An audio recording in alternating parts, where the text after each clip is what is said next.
Que la paix de Dieu soit avec vous. Jésus-Christ ou rien. Que Dieu vous bénisse. Veuillez me pardonner ces 2-3 jours. Je n'ai pas pu, j'ai été vraiment empêché. Satan me combattait, m'empêchant de parvenir à faire la vidéo. Mais nous continuons ce matin. Que Dieu vous bénisse richement. Eh bien, il me combattait un peu par mes instruments. Je suis en voie, je m'attends au Seigneur afin qu'il m'accorde des instruments indépendamment de mon téléphone afin de pouvoir faire des vidéos. Nous proclamons Philippiens chapitre 1er, le premier et le deuxième verset. Paul et Timothée, serviteurs de Jésus-Christ, saluent tous ceux qui, par leur union à Jésus-Christ, appartiennent à Dieu et qui vivent à Philippe, ainsi que les dirigeants de l'Église et les diacres. Que notre Dieu, notre Père, et le Seigneur Jésus-Christ vous donne la grâce et la paix. Amen. Vous voyez, la grâce et la paix de la part de Dieu notre Père et du Seigneur Jésus-Christ. Dans toutes les lettres, c'est toujours comme ça que Paul introduit. Parce que la grâce, c'est le régime dans lequel nous sommes en train de vivre actuellement. Et nous devons comprendre que c'est en ce régime que nous obtenons les saluts, la délivrance, la rédemption, et que nous ne pouvons pas partir ailleurs, sinon c'est la mort, bien-aimé. C'est la séparation d'avec Dieu. Nous avançons aujourd'hui dans Galates 4, à partir du verset 8 jusqu'au 20e verset. Que Dieu vous bénisse, alors que nous sommes en train d'avancer. Nous avions, la fois passée, nous étions dans Galates 4, je crois. Non, nous avons été dans Galates 3, 23 à 28, à 29, et puis Galates 4, 1 à 6. Amen. Montrant que quiconque croit en Jésus-Christ est fils de Dieu, enfant de Dieu, rien que par notre foi en Jésus. Il n'y a plus ni grec, ni juif, ni esclave, ni homme libre, ni homme, ni femme. Nous sommes tous un en Jésus-Christ, et étant fils de Dieu, appartenant à Jésus-Christ, nous sommes aussi la descendance d'Abraham, et donc aussi les héritiers des biens que Dieu a promis à Abraham. Et puis finalement, il a illustré avec cette loi de l'adoption. Comment le fils, tant qu'il est encore enfant, l'enfant, l'héritier, tant qu'il est enfant, il n'hérite de rien. Il ne diffère en rien d'un esclave. Et nous aussi, nous étions sous l'esclavage. Voilà, étant soumis au rudimentaire de ce monde jusqu'à ce que vienne Jésus-Christ. Le temps vienne. Et le temps, c'est quand Jésus est venu, lui qui aussi est né sous la loi, afin de délivrer quiconque est né sous la loi. Voilà, bien-aimés, et que nous recevions par lui l'adoption, que nous soyons adoptés. Voyez-vous, il est venu pour libérer ceux qui étaient soumis à ce régime.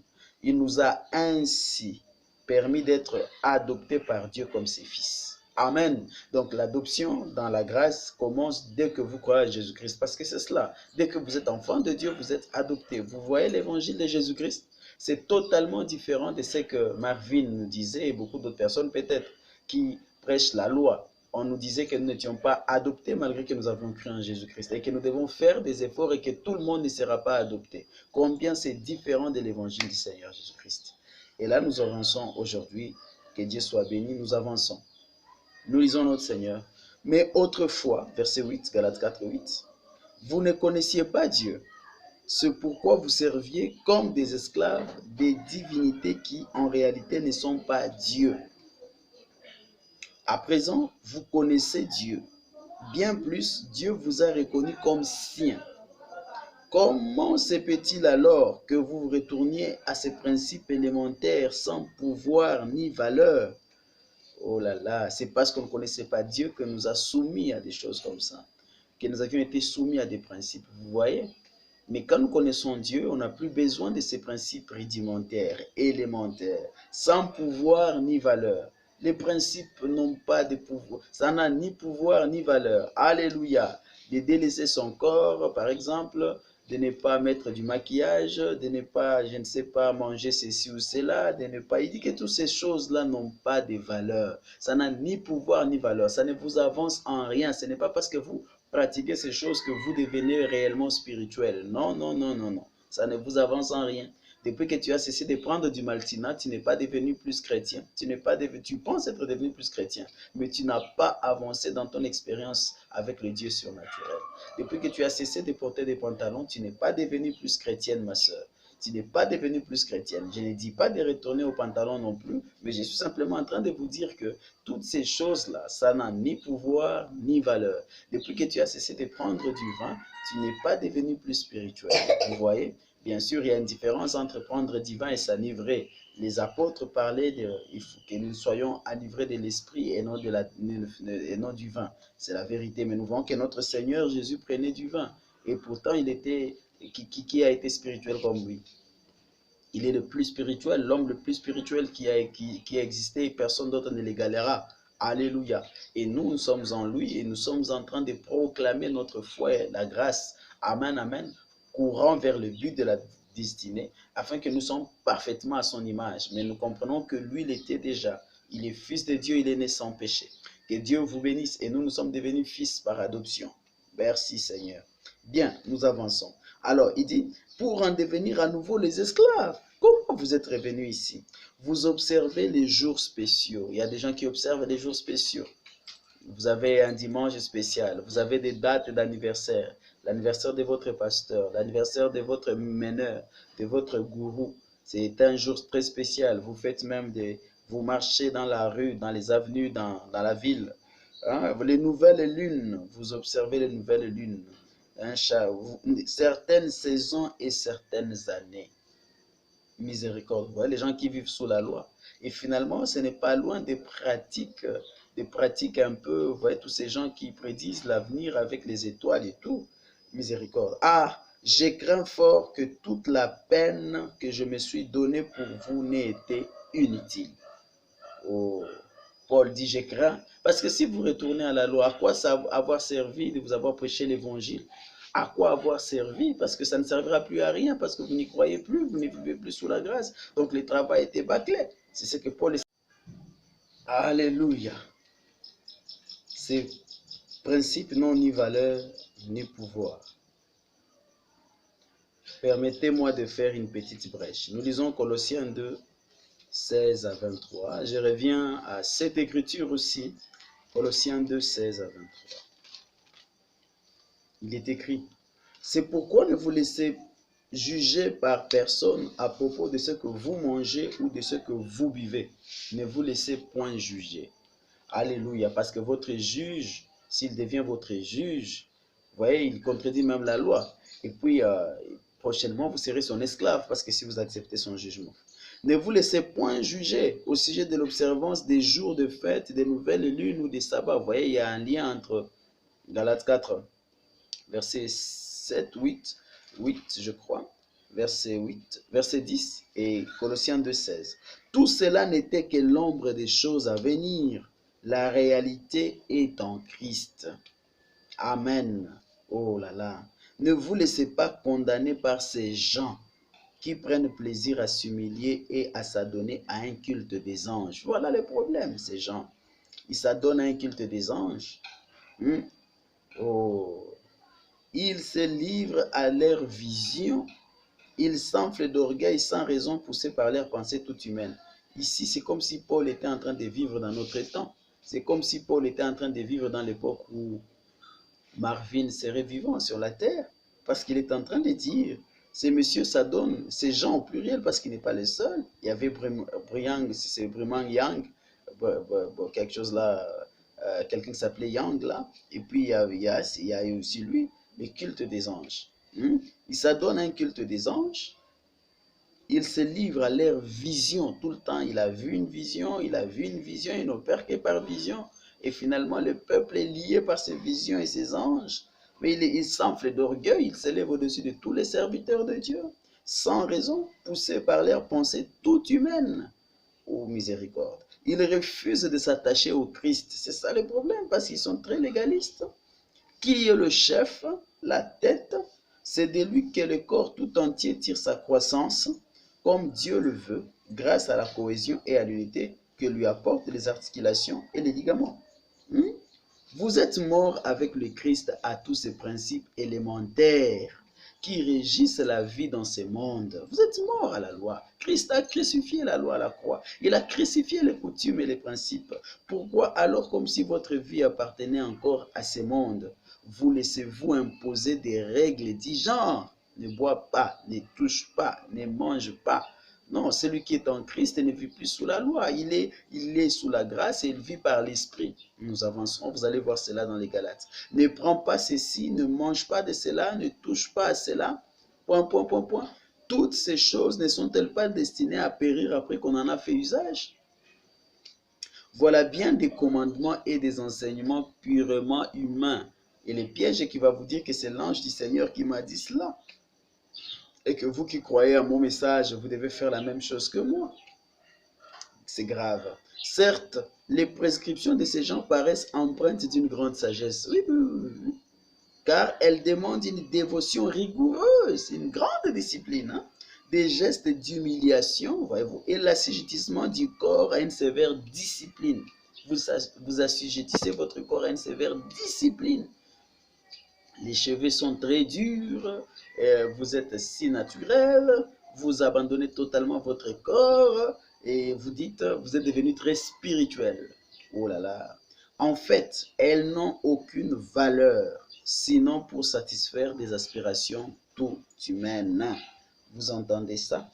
Autre traduction, elles n'ont aucune valeur pour maîtriser les passions de la nature humaine. Elles n'ont aucune valeur. Bien-aimés, elles n'ont aucune valeur. C'est grave ça. Toutes ces lois que vous vous appliquez à obéir rigoureusement n'ont aucune valeur. Tu penses que si tu prenais un verre de vin, tu as péché, le ciel est fermé pour toi. Miséricorde. Et le Seigneur en prenait.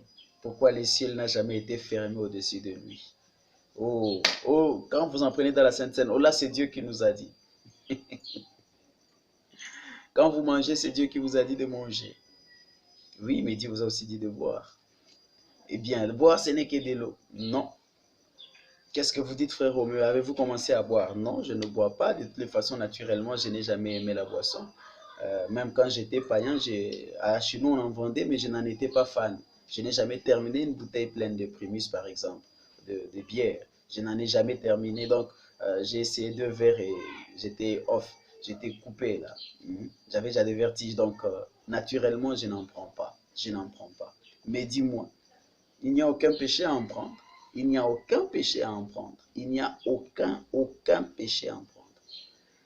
Le Seigneur en prenait, il n'a pas péché. Je vais vous faire comprendre que ces lois, ces strictes lois qui vous lient, qui vous ont rendu esclaves, n'ont aucune puissance et aucune valeur. Je reviens à Galates 4. Nous continuons à partir du verset 12. Mes frères, je vous en supplie, devenez comme moi. Ne me suis-je pas moi-même rendu semblable à vous? Vous ne m'avez causé aucun tort. Vous en souvenez, n'est-ce pas? C'est une maladie qui m'a donné l'occasion de vous annoncer l'évangile pour la première fois. C'est vrai que le Seigneur l'avait envoyé, mais c'est comme si Paul était tombé malade. Et étant tombé malade, oui, je vois qu'il est tombé malade, malgré qu'il croyait dans l'œuvre de la croix. Et je crois qu'il a eu à invoquer le Seigneur pour sa guérison. Être tombé malade, ce n'est pas que les meurtrissures de Jésus n'ont pas agi. Certainement, quelque part, Satan a trouvé une occasion par où entrer une petite brèche. Humainement parlant, nous sommes faibles parfois. Mais la grâce coule encore. Les meurtrissures de Jésus sont là. Je crois que Paul a eu à invoquer le nom du Seigneur. Vous auriez pu être tenté de me mépriser ou de me repousser à cause de mon infirmité. Mais vous ne l'avez pas fait.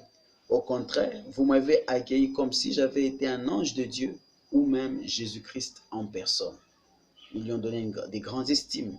Qu'est devenu votre bonheur d'alors? Car je l'atteste, si la chose avait été possible, vous vous seriez arraché les yeux pour me les donner.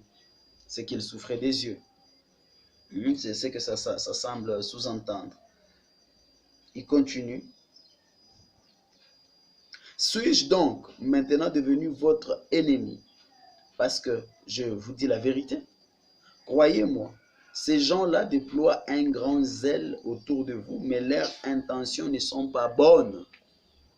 Ils veulent vous détacher de moi pour que vous soyez zélés pour eux. Nous trouvons aussi dans le christianisme aujourd'hui ce genre de zèle.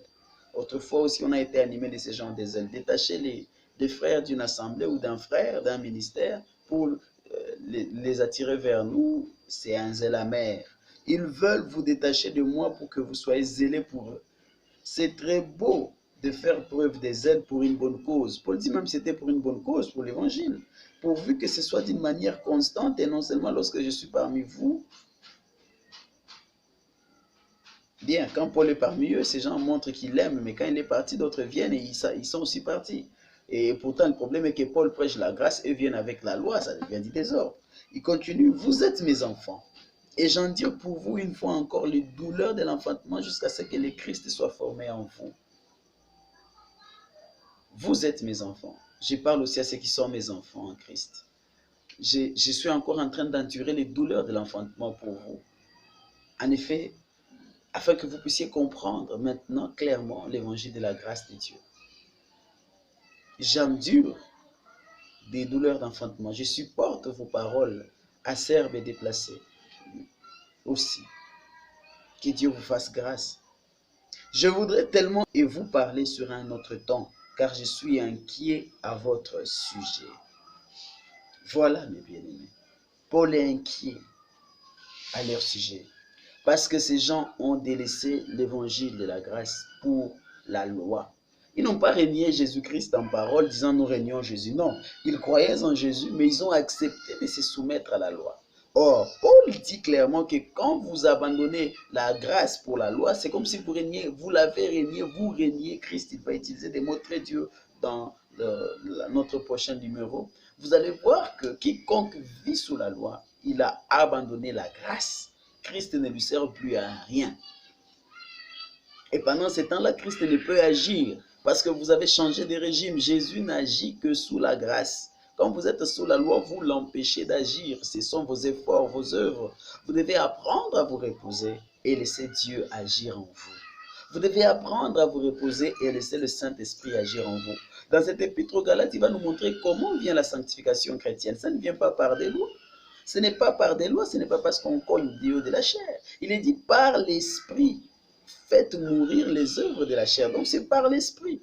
Amen. Et si c'est par l'Esprit, ce n'est plus par vos œuvres. Si c'est par l'Esprit, ce n'est plus par vos œuvres. Parce que si c'est par l'Esprit, ça nous amène à Zacharie 4, où il était dit, ce ne sera pas par votre bravoure ni par votre force que vous allez reconstruire cet temple, mais ce sera par mon esprit, dit le Seigneur. Vous voyez, c'est par mon esprit, dit Dieu. Alors, grâce sur cette maison.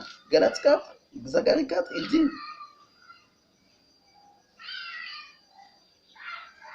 verset 6, il reprit et me dit, voici le message que l'Éternel adresse à Zorobabel. Cette œuvre, vous l'accomplirez ni par votre bravoure, ni par la force, mais par mon esprit. Le Seigneur des armées célestes le déclare. Amen, par mon esprit. Alléluia. Amen. Et qui es-tu, toi, grande montagne devant Zorobabel? Tu seras transformé en plaine. Il extraira de toi la pierre principale au milieu des acclamations. Dieu la bénisse, Dieu la bénisse. Ou grâce sur elle. Vous voyez, la grâce sous-entend les bénédictions. Merci Seigneur. Et la grâce sous-entend l'esprit. L'esprit, ce n'est plus vous qui agissez, mais c'est l'esprit. Alors, comment permettre à l'esprit d'agir en vous? Voilà ce que nous allons apprendre.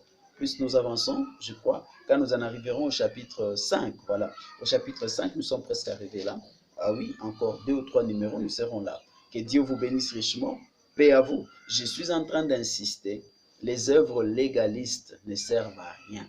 Elles n'ont ni pouvoir, ni valeur. Toutes ces règles qu'on vous a imposées n'ont ni pouvoir, ni valeur.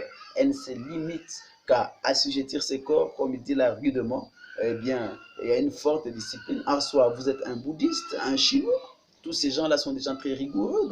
Ils sont des gens très rigoureux. Ils assujettissent leur corps. Vous voyez?